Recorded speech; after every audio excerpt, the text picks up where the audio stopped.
자, 여러분들 교재 보시면 19페이지에 보시면 용어의 정의라는 게 나옵니다. 여기 나오죠. 근데 용어 정의는 여러분들 다음 페이지, 그 다음 페이지 넘어가셔서 무려 22페이지까지 총 22개가 용어 정의들이 쫙 나옵니다. 22개 용어 정의 있어요. 자, 이것들인데 그걸 여러분들 책에 있는 것보다 조금 순서를 바꿔놨어요. 그래서 암기하는 방법은 이런 식으로 정리하는 게 조금 더 좋을 것 같다 해서 책에 있는 순서를 약간 바꿨죠.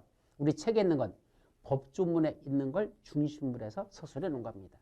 그래서 법조문에 있는 것이 꼭 체계적인 거라 볼 수는 없어요. 그래서 그 조금 순서를 바꿔서 뭐부터 한다? 계획과 관련된 용어들을 제일 먼저 정리합니다.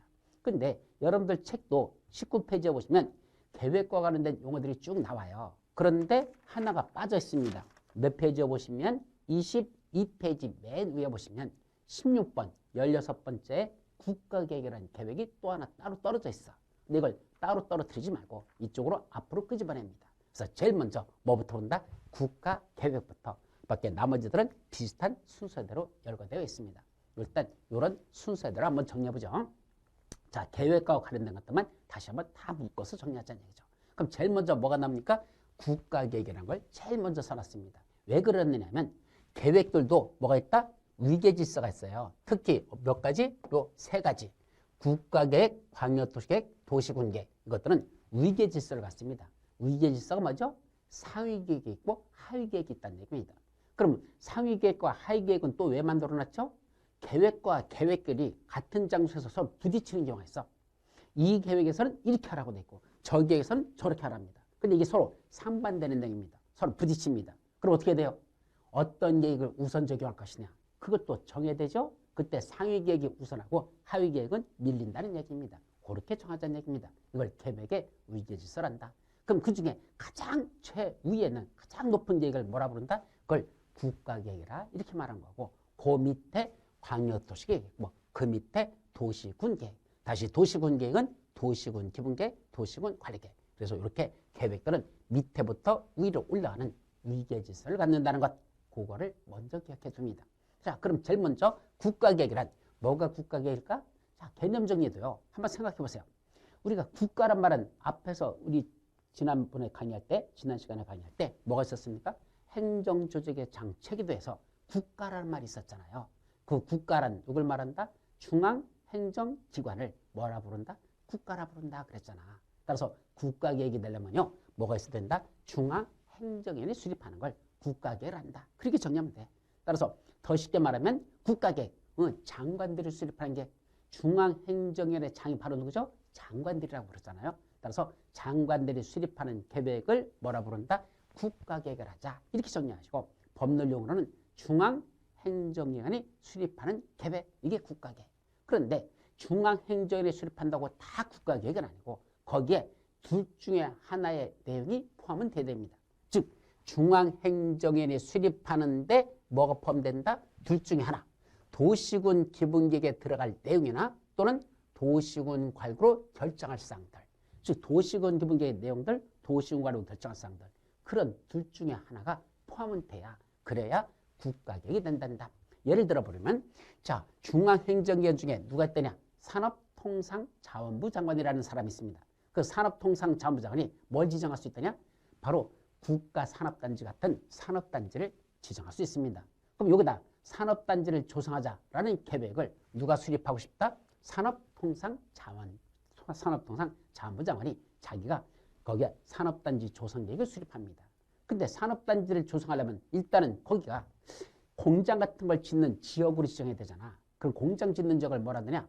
용도지역상 공업지역이라 합니다. 그럼 여기는 공업지역을 하자. 그중에 특히 준공업지역이라고 하자라는 게 있어야 될 것이고 더 나가서 그 안에 도로 같은 건 어떻게 만들 것이냐. 그런 계획들이 들어있습니다. 이와 같이 공업지역이란 용도지역을 지정하라. 도로나 공원 같은 기반시설 설치하기 위한 그런 내용이 산업통상부 장관이 수립하는 산업단지 조성계획에 들어있다면 이런 계획을 뭐라 부른다? 국가계획을 한다. 즉 중앙행정기관의 장인 산업통상자원부 장관이 산업단지 조성계획을 수립하면서 그 속에 도시군 기본계획 또는 도시군과로 결정할 이런 내용들이 포함되어 있다면 그런 건 한마디로 국가계획 이렇게 정리하자. 그래서 국가계획하면 첫 번째 정리하는 게 이 장관들이 수립하는 게 뭐가 들어있다? 도시군 기본계획, 도시군 관리의 내용이 들어가 있다. 그러면 그런 걸 국가계획을 하자. 두 번째, 그럼 광역도시계획이란 아까 광역이란 넓은 지역이라 그랬죠? 이때 넓다는 얘기는 하나의 관역이 아니라 적어도 둘 이상의 관역이야. 그것도 서로 인접이란 서로 붙어 있는 거죠. 그래서 서울특별시하고 어디하고 여기 서울특별시, 부천시, 인천시 이렇게 세 군데가 서로 붙어 있잖아. 거기에 걸쳐가지고 장차 이런 도로를 만들었으면 좋겠다라는 희망사항, 이런 계획을 바로 광역도시계획이라고 합니다. 그럼 광역도시를 수립하려면 먼저 어디에 걸쳐서 그런 계획을 수립할 것인지 그 권역을 지정하는데 그 권역을 뭐라 부른다? 광역계획권이라고 했었죠. 따라서 광역도시계획이란 바로 광역계획권 위에 이 광역계획권에 앞으로 이런 걸 하면 좋겠다는 계획을 뭐라 부른다?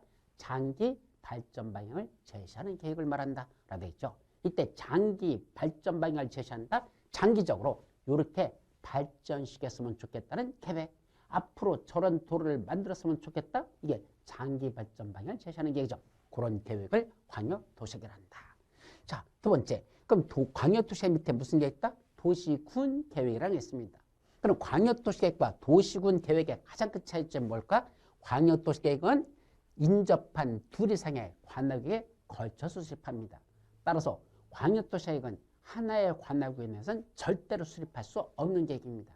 아무리 못해도 최소한 둘 이상의 관역에 걸쳐서 수립해야 된다. 그것이 광역도시계획. 반면에 도시군 계획은 원칙적으로 자기 관역에서 수립하는 계획입니다.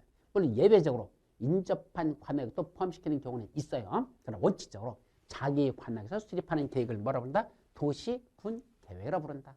그럼 자기 관역이란 다시 복습 어디를 자기 관역으로 그러죠? 관역에는 6가지가 있다 그랬습니다. 뭐뭐 있었죠? 특, 광, 특시, 특도, 시장, 군수.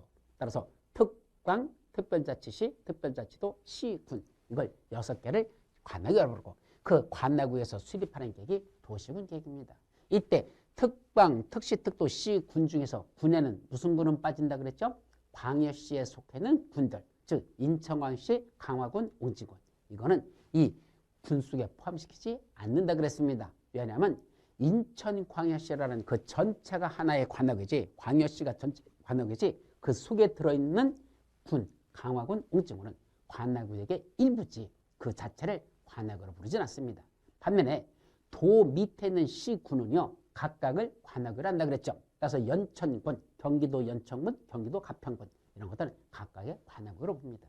왜냐하면 경기도는 너무 넓기 때문에 관역으로 보지 않는다 그랬고 그 밑에 있는 시군 이게 관역이라 그 말을 조심해서 일단 기억합니다.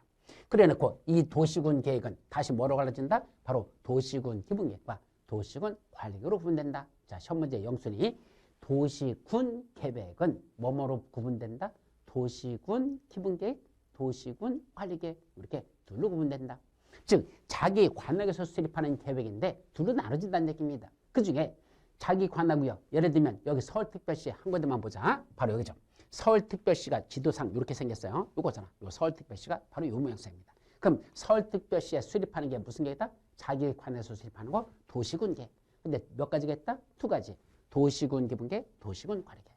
그중에 도시군 기본계획은 장차 이것저것 하면 좋겠다. 무슨 말이죠? 서울특별시에 미래종합청사진을 수립하는 거라 그랬었죠. 즉 서울특별시를 이쪽 지역은 어떻게 발전시키면 좋겠고 저기는 어떻게 발전시키면 좋겠고 여기는 장차 어떻게 발전시키면 좋을까라는 그 미래종합청사진을 그림으로 그려낸 것 이것이 도시군 기본계획이 되는 겁니다. 그래서 도시군 기본계획은 자기 관할구역을 기본적인 공간구조와 장기발전 방향을 제시하는 종합계획이다. 여기 기본적인 공간구조라는 건 굵직굵직한 거죠. 세부적인 게 아니라 기본적이다 그랬으니까 서울특별시 동부권 지역은 주로 이런 식으로 발전시켰다. 서부권은 이렇게 발전시켰다. 남부권, 중부권, 북부권은 이런 식으로 발전시켰다는 굵직굵직한 게 기본적인 공간구조. 장기발전 방향, 아까 광역도시에도 똑같이 들어있죠. 지금 당장 하겠다는 게 아니라 장차 이렇게 발전시켰으면 좋겠다는 희망사항. 이걸 장기 발전 방향을 제시하는 무슨 계획을 합니까? 종합계획. 이때 종합계획이란 아까 광역도시계획은요. 도로 하나 만드는 걸 이걸 부문별 특정계획이라고 표현합니다. 도로 하나만 만들겠다. 공원 하나만 조성하자. 광역 쓰레기 매립점 만들자. 이런 거 하나하나는 부문별 특정계획. 그게 아니고 서울, 부천, 인천과 야채를 종합적으로 이러이러한 식으로 받침시키다는 종합계획으로 수립하는 것도 되고 도로 하나 만들겠다는 부문별 특정계획을 수립하는 건 광역도시계획입니다. 반면에 도시군 기본계획은 항상 종합계획으로만 수립됩니다. 따라서 서울특별시 전체에 대한 인구 문제, 교통 문제, 환경 문제 이런 것들이 다 들어가는 종합계획으로만 수립하는 게 도시군 기본계획이죠.